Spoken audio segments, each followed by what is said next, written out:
So we finally got our International 1086 back. We've had it in the barn for probably 2 months now. So we ended up having to split it in two pieces.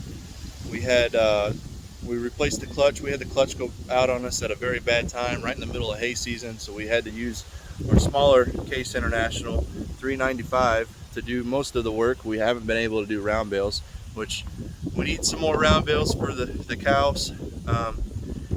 So I'm glad to finally get that back. So my dad should be coming down the road here real soon. We're gonna hook up to the rake today.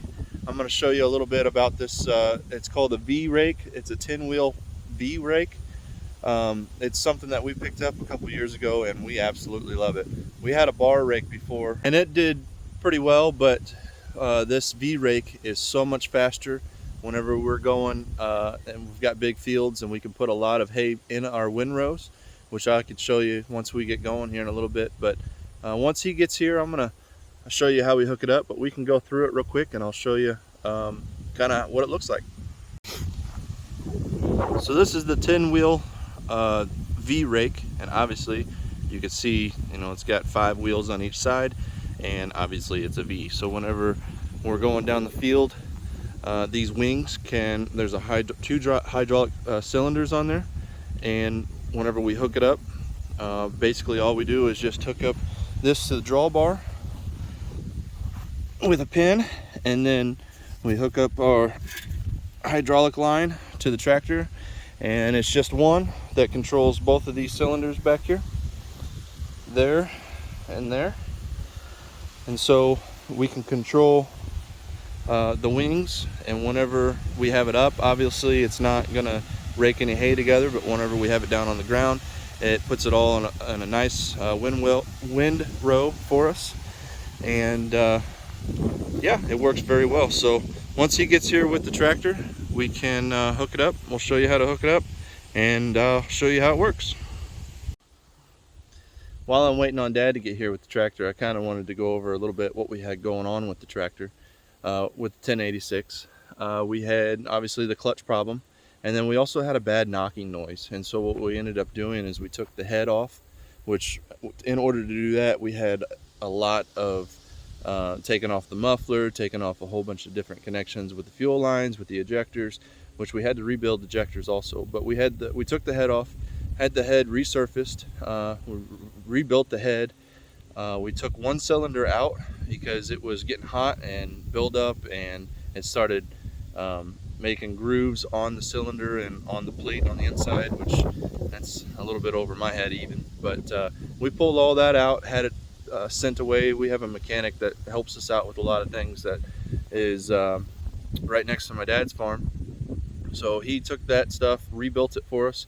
We sent the ejectors off, had the ejectors rebuilt. Over the winter, I think we're planning on taking the ejector pump off and having that rebuilt, which is not a very cheap thing to do.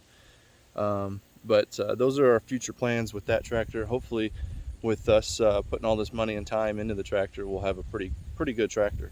I guess I can go over a little bit more equipment that we have. That was the 10-wheel V rake, which we're going to show you a little bit how it works today. This is just a brush hog. It just hooks up the 3-point hitch and the PTO, and you can just cut grass with it, cut brush, whatever you need. This is our tedder. So obviously there's bigger tedders. This is just a small one. You can get one windrow out of it and throw up the hay. So what it does is these wheels spin, and it collects the hay here in the middle and throws it out and fluffs it up and lets it lay back down so it dries out the hay a little bit better. We do that a lot right after we cut, and it's just a pretty simple setup. I'm going to do more videos on a lot of this equipment later, but we'll try to do one at a time. This is the small square baler. Oh man, this is a heck of a machine whenever it does not work right. There's a lot of moving parts to it, a lot of things that can go wrong. And if I can get it open, there's the knotting system. It brings up the wire and rolls it around and puts knots and cuts it. We'll go over that more later. And then you've seen me work on this one a couple times, and this is just our hay bind conditioner. It's a pretty simple setup too. Oh, here he comes. This is our 1086 International, fresh out of the barn. It is a beautiful thing to see that.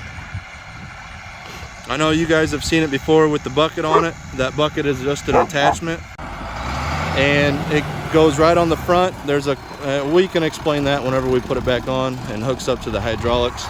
But we have that off at the moment because we had to get it off to get to work on it. And right now he's backing it up, and we're just going to hook up this hay rake for now.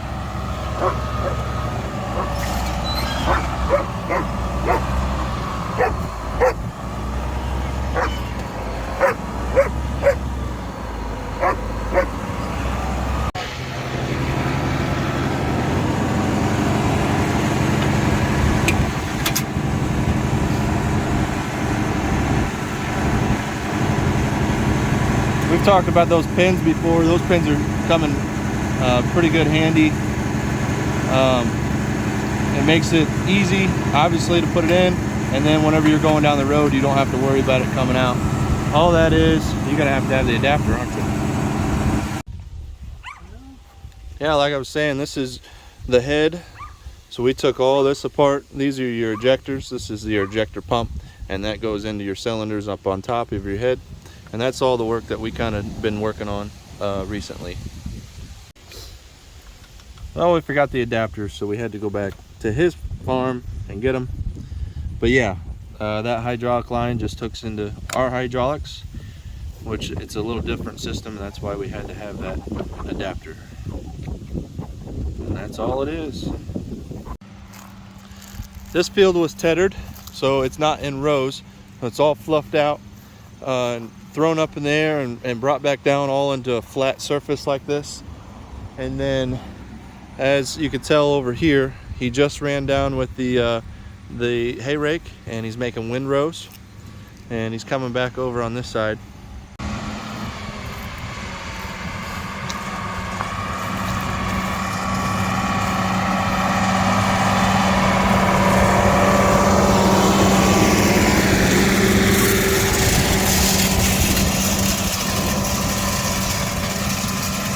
As you can tell, it brings everything from the sides in and brings it right into the middle and makes that windrow. And he's just going to keep going around. So all the hay is all in nice windrows, and we're ready to be baled up here after a little while. He can also pull on his lever on the inside to lift up those wings. I don't know if he'll do it on this go around or not, but if he pulls up on them, the wings will come up, and that way he can make his turn without messing up his other windrows. Yep, as he's lifting there, he's not going to lift it very high, and then he can bring it right back down and start all over.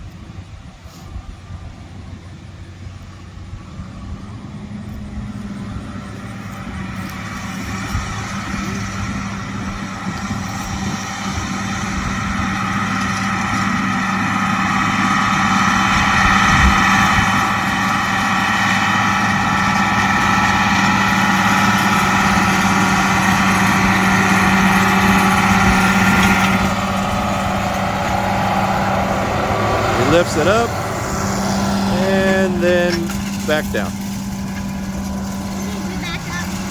Yeah.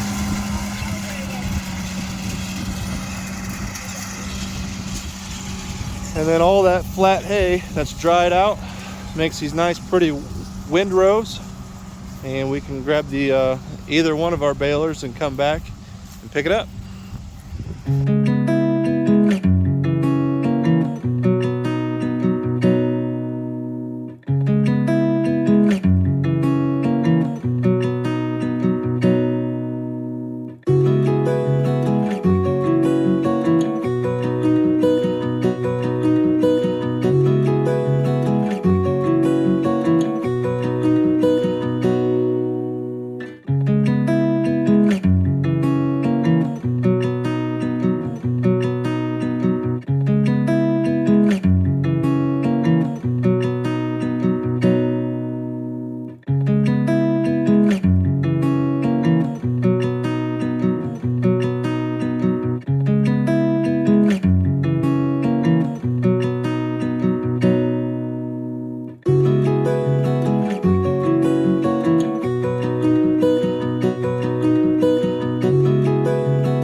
So as he finishes up with this, I'm gonna go back, I'm gonna load up.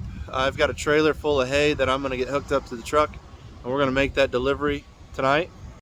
And then once we come back, we're gonna get this hay all picked up and put on a trailer ready for another delivery. So we've got a lot of hay still yet to do, all of our second cutting. Because this tractor was down, it kind of put us in a bind to where we couldn't cut as much because we needed it in round bales for the cows. And but yeah, we're gonna get this finished up, get it baled, and so yeah, we've got a lot of work ahead of us. So join us if you want. Subscribe to our page, come and see what we're doing, and have some fun like we are. All right, make sure you guys hit that subscribe and like and the bell button. You guys know what to do. I appreciate it. Thanks for watching. Until next time, thanks.